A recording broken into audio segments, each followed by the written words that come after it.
안녕하세요. 임플란트 타이거입니다. 오늘은요, 자녀장려금 제도에 대해서 한번 알아보려고 합니다. 자녀장려금이라는 것은요, 저소득 가구에서 자녀 양육을 부담하는데 너무 부담이 많이 가기 때문에 이 부담을 국가가 경감해 주기 위해서요, 총 소득이 4천만 원 미만이면서 부양자녀가 있을 경우에 한 명당 최대 70만 원을 지급하는 제도인데요. 이 자녀장려금을 어떻게 신청하고 어떻게 받을 수 있는지 오늘 이 영상 궁금하시면 계속 봐주세요.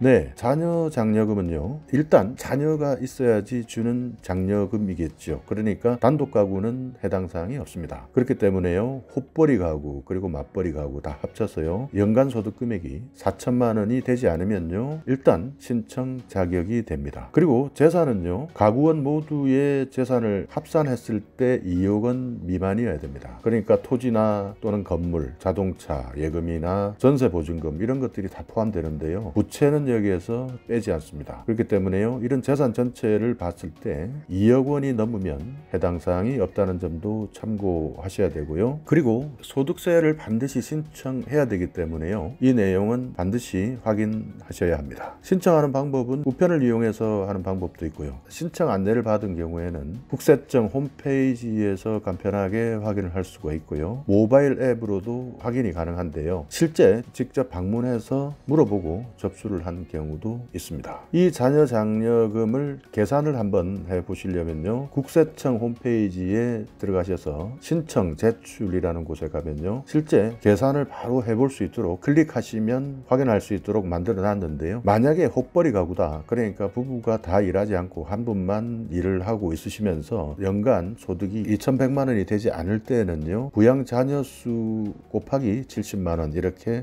장려금을 지급받을 수가 있습니다. 그러니까 2명이면 140만 원을 받는 것이죠. 그런데 헛벌이 가구다 하더라도요, 2,100만 원 이상을 받게 되면은 부양 자녀 수 곱하기 또 여기에 70만 원의 총 급여액을 또 빼고요, 그것을 복잡한 방법을 통해서 계산을 하게 돼 있는데요, 이게 다 불편하시니까 그냥 바로 계산해 보기로 바로 가시면 되겠습니다. 그리고 맞벌이 같은 경우에는요, 전체 총 급여 합산액이 2,500만 원이 되지 않을 때는요, 헛벌이와 같이 부양 자녀 수의 70만 원을 곱하면 우리가 받을 수 있는 자녀 장려금이 나오는데요, 맞벌이 같은 경우에는 이 금액을 환산하는 방법이 또 조금 복잡합니다. 그렇기 때문에요, 계산을 바로 해볼 수 있도록 클릭하셔서 자료를 입력하시면 바로 간편하게 계산을 하실 수가 있으니까요, 이 내용 반드시 참고해 주시기 바라겠습니다. 그리고 신청 기한이 있는데요, 신청 기한을 지나서 신청을 하시게 되면요, 장려금에서 10% 정도가요 빼버리기 때문에 기한을 엄수하셔서 신청을 하시고요. 그리고 기한이 지나서 신청을 못했다 하면은 없어지는 게 아니기 때문에요, 이렇게 10%만 차감하고 지급을 하기 때문에 혹시 신청을 안 하셨다면요, 기한이 지났다 하더라도 신청하시면 90%까지는 받을 수 있다라는 이 내용도 꼭 참고하셔야 되겠습니다. 이렇게 신청을 하시게 되면요, 각종 서류들을 다 심사하고 3개월 안에 장려금이 지급이 되는데요, 5월에 신청하시게 되면요, 9월 말에 지급된다는 것도요, 참고하시기 바라겠습니다.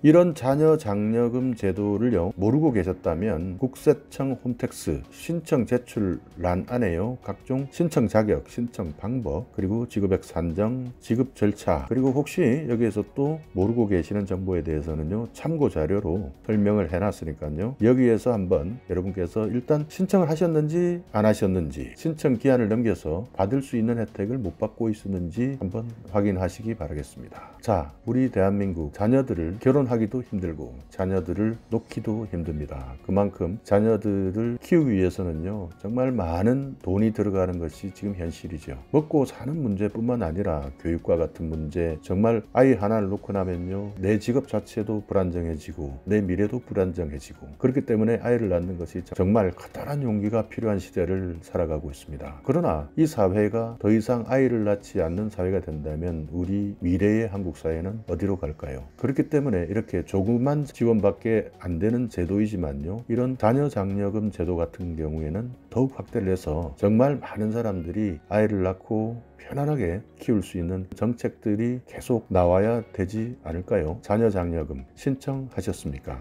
아니면 모르고 있었습니까? 모르고 있었다면요, 지금 신청을 하시고요. 그리고 신청하셨다면요, 다시 한번 이 제도에 대해서 천천히 파악하셔서요, 꼭 우리 아이에게 돌아갈 수 있는 이 장려금 빠뜨리지 말고 혜택을 받으시면서요, 우리 아이의 미래도 함께 설계해 보시기 바라겠습니다. 자, 오늘 이 영상 여러분께 조금이나마 도움이 되는 유익한 정보가 있었다면요, 오늘도 구독 그리고 좋아요 부탁드리겠습니다.